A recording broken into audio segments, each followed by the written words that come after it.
हकीम साढ़े को चौधरी शकूर साहब आए हैं साढ़े भाई इलैक्शन लड़ने से पे असा इन्होंने हक विच इन्होंने मैत विच ऐलान किया है असा इलैक्शन ना लड़ साढ़े भाई और सन अजहर साहब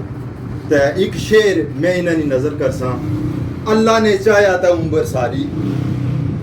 चौधरी साहब ना ही होसा जुदा ये दोस्ती है जिथे यारां की जान की लोड़ पैसी करसा हक अदा ये दोस्ती है सिर्फ जान नहीं बल्कि जहान सारा नवीद पाई कर देसा फिदा ये दोस्ती है नाल यारा ने यारी लियास खाना रखा कैम खुदा ये दोस्ती है रखा कैम खुदा ये दोस्ती